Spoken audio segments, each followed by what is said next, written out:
It didn't take them really 3 or 4 days to get into Georgia, and it really shouldn't take them 3 or 4 days to get out. So I would expect them to begin an immediate withdrawal, which is their commitment. We want them to honor their commitment.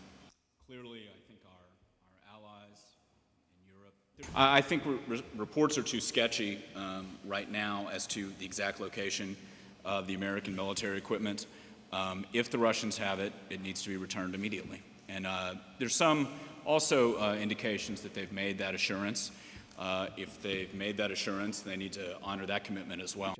Thanks. And thank you all for coming.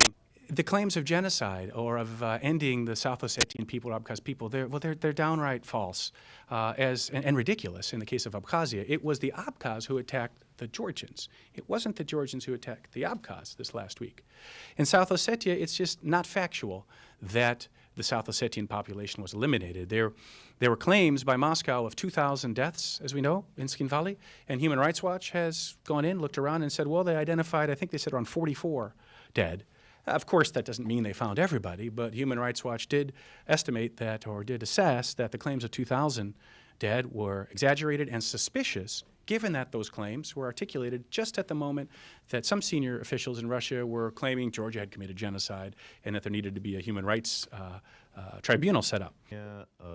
Neighboring countries play any positive role in easing the situation? As peacekeepers or as human beings, the Russian military is responsible, members of the Russian military are responsible for making sure that the territory that they now occupy is free from these ravages against the local population.